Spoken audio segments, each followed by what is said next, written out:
एक तो होते हैं दान करने वाले, दानी, और एक होते हैं दान परायण।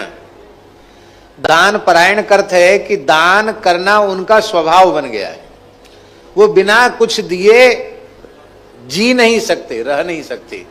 ऐसे लोगों को दान परा कहते हैं। कैसे कैसे दानदाता हमारे यहां भारतवर्ष में हुए हैं। सूर्यवंश का राजा इक्ष्वाकु का पुत्र नृग, जो गिरगिट बन गया था, और भगवान श्री कृष्ण ने द्वारिका लीला में उस गिरगिट का उद्धार किया। भगवान के चरण स्पर्श से उसको मोक्ष मिला, वह अपने दिव्य रूप में प्रकट हुआ।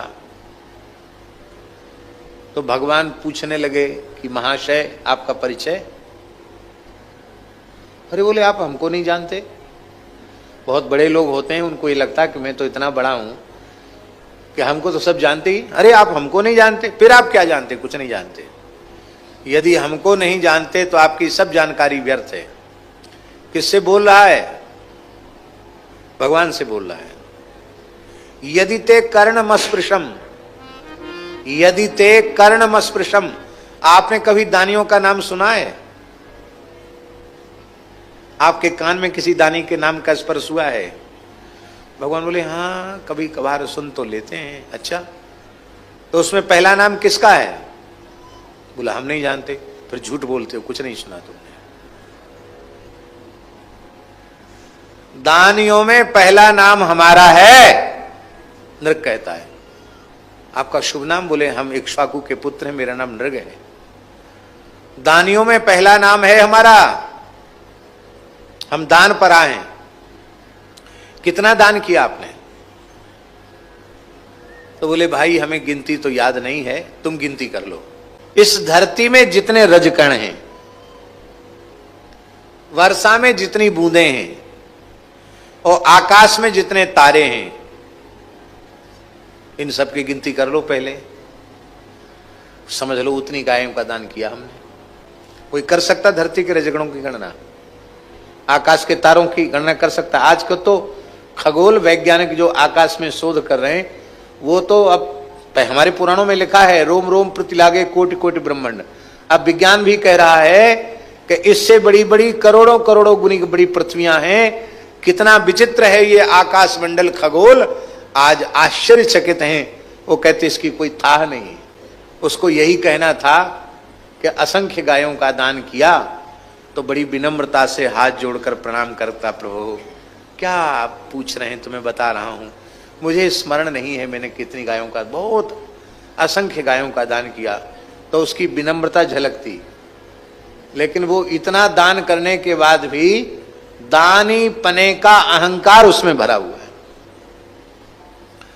तो भगवान ठहरे। बोले इतने बड़े दाता होकर, दान परायण होकर, और दान में गोदान को सर्वोत्कृष्ट दान कहा गया, इतनी गायों का दान करने के बाद गिरगिट क्यों बन गए? तो उसने कहा महाराज क्या बता, मैं भाग्य ने पलटा खाया। एक ब्राह्मण की गाय धोखे से हमारे गोष्ठ में आ गई, और हमने उस गाय का दूसरे ब्राह्मण को दान कर दिया। जिस ब्राह्मण की गाय थी वह खोजने के लिए चल पड़ा। उसे मार्ग में वह ब्राह्मण मिल गया जो मेरे द्वारा दी हुई गाय को लेके जा रहा था। उसने कहा अरे इसको कहां ले जा रहे हो? तो मेरी गाय है। तुम्हारी कहां से हुई? मैं महाराज नृग से दान में लेकर आया हूं। दोनों ही विवाद करते हुए मेरे दरबार में आ गए। मैंने कहा महाराज भूल हो गई, इस गाय का तो मैंने दान कर दिया है, इसके बदले आप 10 गैया ले लो। बोले नहीं लेंगे। कहा 100 ले लो। नहीं लेंगे। कहा 1000 ले लो, लाख ले लो, करोड़ गाय ले लो। कहा कुछ नहीं लेंगे, इसी को लेंगे। और दूसरे ब्राह्मण से कहा कोई बात नहीं, इसके बदले आप इतनी गैया लो, 1000 लाख ले लो गैया। बोला हम भी इसी को लेंगे, हम दूसरी नहीं पसंद, हमको यही पसंद है। दोनों ही ब्राह्मण हठी थे, कोई झुकने के लिए तैयार नहीं था। राजा बेचारा क्या करता, धर्म संकट में। बोला मैं मौन हो गया। ब्राह्मण क्रम क्रम से अपना पक्ष सुनाते। कहते बोल किसकी है गाय? हमारी है ना। ऐसे करता है। फिर दूसरा ब्राह्मण कहता, देखो राजन, गाय तो मेरी है ना।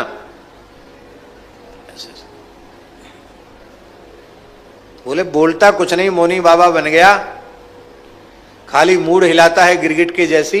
जा गिरगिट की उन्हीं में चला जा। यमलोक गया।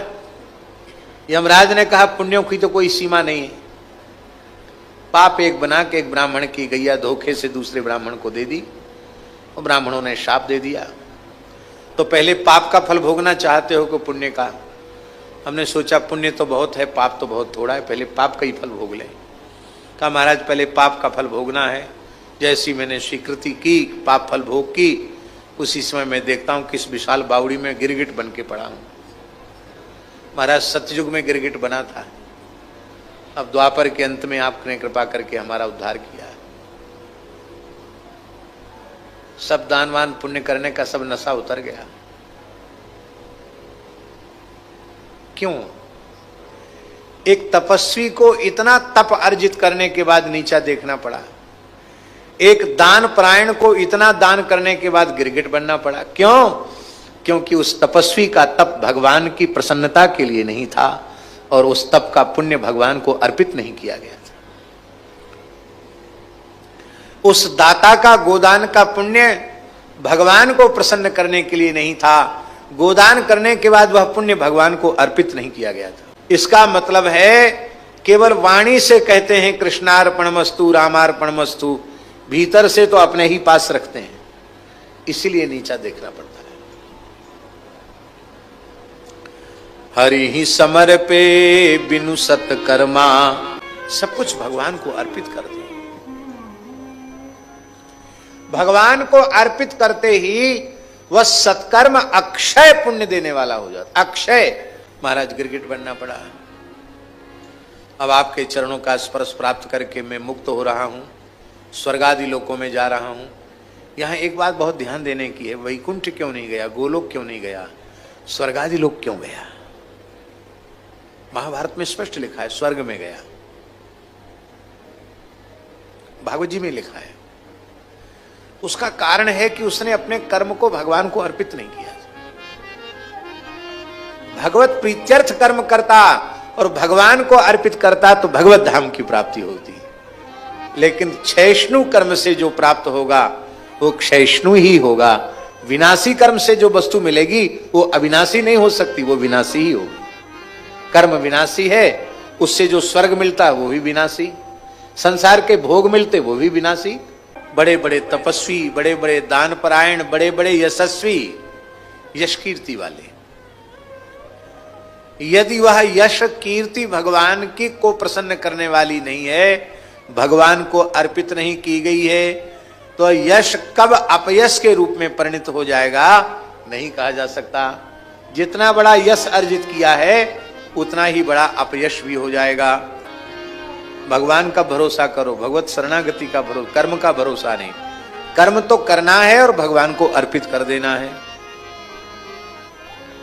लक्ष्य गऊ दे अन्न खात थे, राजा नृग से प्यारे, पुण्य करत और जमा गमाई, ले गिरगिट करी डारे, साधो भाई अपनी करनी नाई।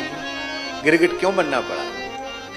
अहिल्या इतनी बड़ी पतिव्रता थी, थोड़ी सी कर्म में चूक हो गई, उसे पत्थर की शिला क्यों बनना पड़ा? इसलिए करनी करो पर भरोसा भगवान का करो, उस कर्म को भगवान के चरणों में समर्पित कर दो।